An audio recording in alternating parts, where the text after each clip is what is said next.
He killed my VPN so I avoided his $200 million insurance policy. Stick with me while I share my story, and if it touches you, don't forget to support our channel by hitting that subscribe button, dropping a like and sharing it with the people you care about. My name is Harper Linwood. Most people would call me quiet, the kind of person who keeps her head down and lets her work speak. But in my field, cybersecurity, you don't survive without precision, without trust. And trust for me was everything. I spent years working with small firms, helping them stay safe from predators in the shadows of the internet. Then Preston Hale appeared. He wasn't just any client, he was the kind of billionaire people whispered about. Charming in public, ruthless in private. I should have walked away the first time I saw the gleam in his eyes, the way he shook my hand like he already owned me. But instead I said yes. His empire was sprawling, riddled with secrets, and he wanted me to protect the heart of it. My system became his lifeline.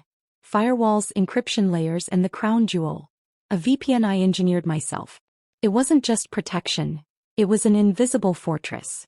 He said he trusted me more than anyone. He called me indispensable, a word I hadn't heard in my entire career. Working for Preston felt like standing at the edge of power, close enough to taste it but never part of it. He treated me like his confidant, dropping small details about boardroom enemies and offshore accounts as though I was part of his inner circle. And maybe, against my better judgment, I believed him. Believed that my loyalty meant something. I wasn't after his money. I wasn't dazzled by his status. What drew me in was that he made me feel like my work mattered, like I mattered. He built me up with his words, and I ignored the tiny cracks in his stories, the contradictions that should have made me cautious. Instead, I doubled down, staying late into the night to patch vulnerabilities, obsessing over keeping him safe from people I thought were out to destroy him. I never once considered that the real threat was him. That the man I was protecting was already planning the very betrayal that would break me. Preston had a way of making every word feel like a promise. He called me the backbone of his empire, the one person he could never afford to lose. Every meeting began with compliments disguised as casual remarks. How sharp my instincts were, how no one else could do what I did. It was calculated, but in those moments I let myself believe it was genuine. For the first time in years, I felt like more than just another name on a contract. He spoke about the future as if I was part of it, dropping hints of long-term rewards, security, a place in his inner circle. He said things that made me think my role wasn't temporary, that I had finally found stability in a world that usually discarded people like me the second they weren't useful. He didn't stop at professional praise. He let me in on details no client had ever shared before. Troubles with partners, quiet feuds with competitors, private fears about losing control. The way he confided in me blurred lines I had always kept clear. I told myself it wasn't personal, that it was just strategy, but deep down it felt like trust. And that was something I had been starved of. The more he leaned on me, the more I leaned back.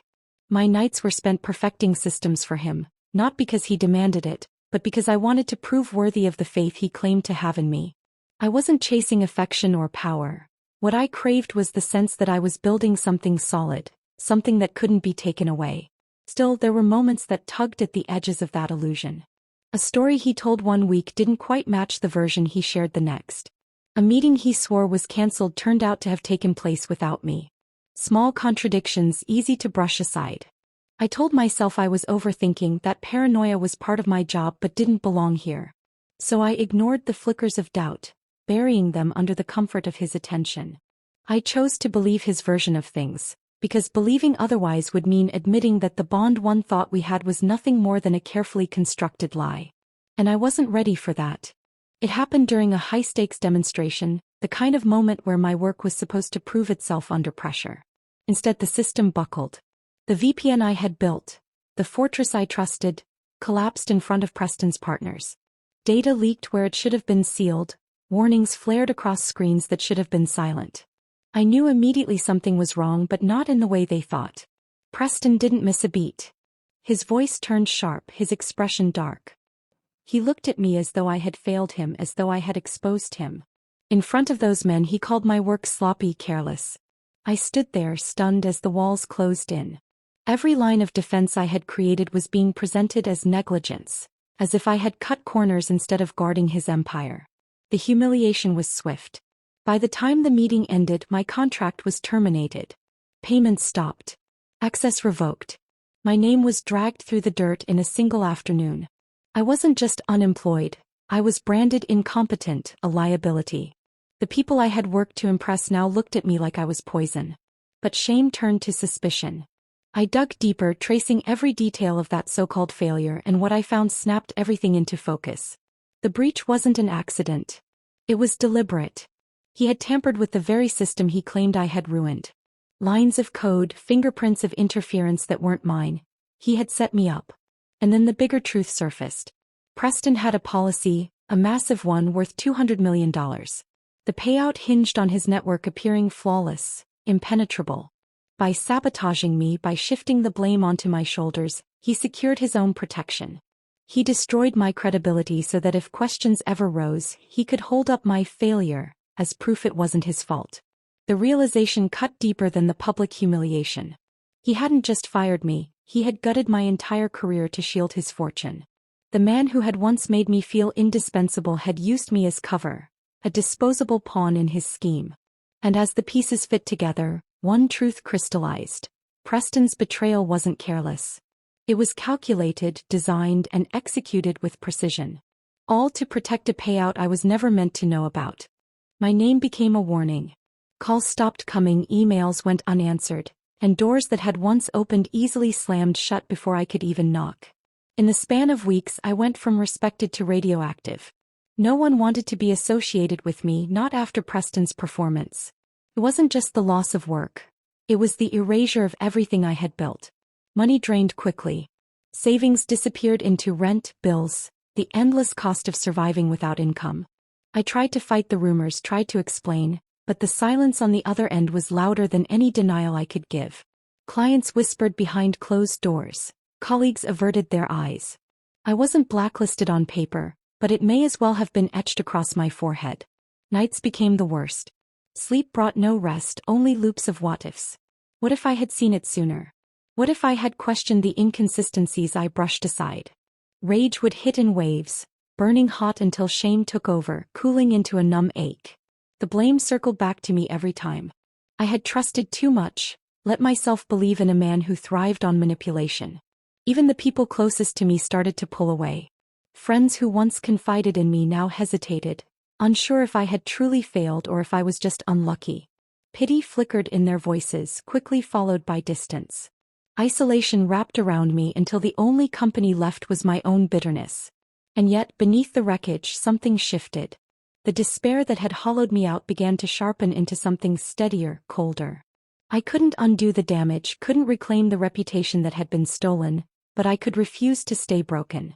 Pain hardened into resolve, shame hardened into purpose.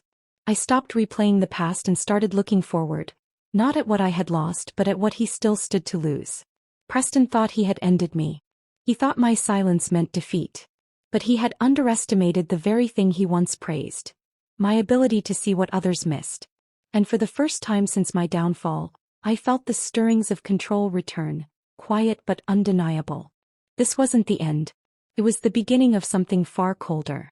I moved like a shadow, careful and patient, opening doors people assumed sealed. After the public ruin, I avoided spectacle and began collecting fragments, receipts, offhand remarks, odd schedules, and arranged them into a map. The work felt familiar but altered. Not protective coding but quiet reconnaissance. I sat in nondescript cafes with disposable gear, reading filings and archived notes, following paper trails through shell companies and muted trusts. A clause hidden inside underwriting copies stopped me cold. If an intrusion could be proved, the carrier could refuse payment. That sentence shifted my aim. The man who had undone me relied on that assurance to shield his holdings. He had counted on secrecy. He had failed to reckon with someone who once assembled his barriers, learning how to dismantle them. I cultivated stillness instead of fury. This mission demanded precision and a slow clock. I reconstructed narratives, placed decoys, and recruited a few discreet former allies. I rehearsed plausible deniability until it felt instinctive. Each move passed through layers I once designed for corporate clients. I probed brittle configurations, tiny authorization lapses, token rotations left on predictable timetables, and redundant logs susceptible to subtle nudges. My aim wasn't spectacle or theft. I planned a surgical removal of his backup. An elegant denial, not a smash and grab. I intended to help independent examiners see a pattern of compromise. Anomalies that would withstand scrutiny and nullify his supposed immunity. I engineered faint but consistent discrepancies, signatures that only seasoned analysts would notice, and seeded legitimate-looking noise among genuine records. By day I assembled the mechanics. By night I ran mental rehearsals. How investigators would parse traces, counsel would read indemnities, and trustees would hesitate. I pictured the claim declined, creditors tightening their grips, trustees insisting on freezes until answers appeared. Each image slowed the burn inside me. Restraint proved hardest. Old impulses longed for confrontation, and sometimes I ached to scream the truth into his face. Instead I kept a neutral exterior. Measured messages, clinical updates when needed, no hint of the storm I nurtured beneath. I preferred quiet craftsmanship to bluster. The plan matured into something precise. An invisible finger tugging a thread until the whole weave came apart, leaving him exposed with only his ruined certainty. When the collapse came, it would be methodical, inevitable, and utterly anonymous. The kind of justice that speaks without sound and leaves no face to blame. I moved from planning into construction, trimming details until the plan fit like a glove. I slipped tiny backdoors into routines he trusted, barely there, gaps that would pass casual inspection but would widen under exact conditions. Each insertion was modular and reversible. Nothing flashy, nothing dramatic. It had to look accidental, the sort of oddity an auditor might call anomalous, and then forget. His temper and certainty were my tools. He trusted systems because he trusted the people who built them, and he trusted his instincts more than anyone's warnings. I engineered faults that would bait that confidence. Auto updates scheduled at convenient hours, certificate renewals nudged by milliseconds, orphan service accounts given plausible last-seen timestamps. They were mistakes someone with too much on their plate could plausibly make, until a specialist traced the pattern. I also manufactured breadcrumbs. Tiny markers hidden in logs, time-synced entries that pointed a careful eye toward a breach. They weren't fingerprints in any criminal sense. They were analytic cues that, when read by a neutral reviewer, would suggest external tampering rather than internal policy failure. I tested every marker against forensic tools until they behaved like natural artifacts. Cover was essential. I re-established contact with 2 former collaborators who owed me favors and preferred working in the shadows. One handled procurement anomalies. The other vetted external auditors I knew to be skeptical. We agreed on signals and safe channels, and we rehearsed contingencies until our communications felt like second nature. They would act as buffers. Plausible deniability woven into plausible competence. Paranoia would have ruined everything, so I kept outward calm. My messages were short, professional, devoid of emotion. When I needed intel, I asked for routine reports or suggested minor efficiency reviews.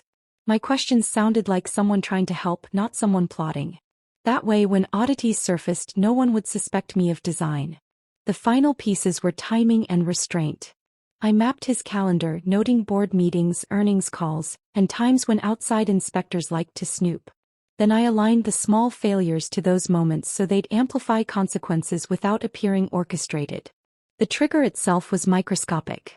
A single rotated token exposed during a routine sync, a failed handshake at an inconvenient minute. It would be dismissed in isolation but devastating when contextualized by the breadcrumbs.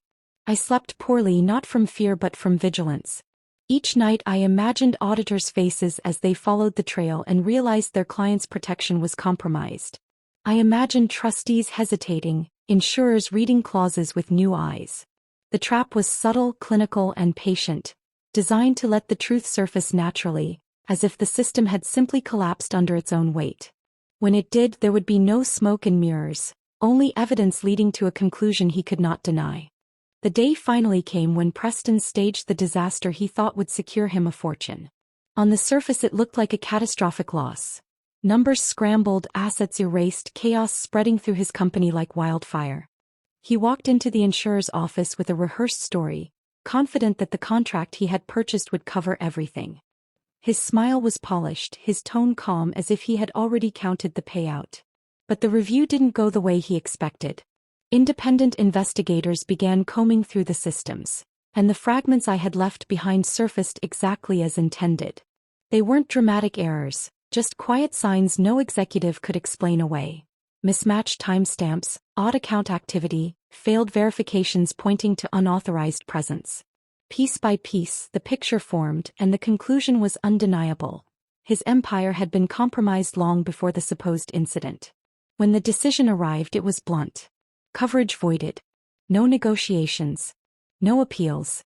200 million gone in a single sentence. Preston's calm exterior cracked instantly. He shouted, demanded explanations, accused the auditors of incompetence, but the evidence spoke louder than his outrage. Every argument he threw collapsed under the weight of the very clauses he had once counted on.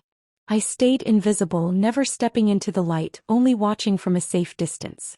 His fury, his disbelief, his unraveling, all of it unfolded exactly as I had pictured. He had built a fortress of lies, and I had planted the quiet fault lines that split it open. For the first time I felt control return. Not loud, not triumphant, but steady and absolute. Rumors traveled faster than facts, and in his world perception was everything. Within days, whispers of the denied claims spread through boardrooms and back channels. The man once untouchable was suddenly radioactive. Partners withdrew quietly, investors dumped shares, and creditors circled with sharpened teeth. The empire he flaunted began to buckle under its own weight. Banks froze accounts pending reviews, luxury properties went dark, and staff walked out rather than ride a sinking ship. Each headline carried the same undertone. Preston Hale was no longer safe to trust. The collapse wasn't loud at first. It was steady, relentless erosion, the kind that left no solid ground to stand on. His response was predictable.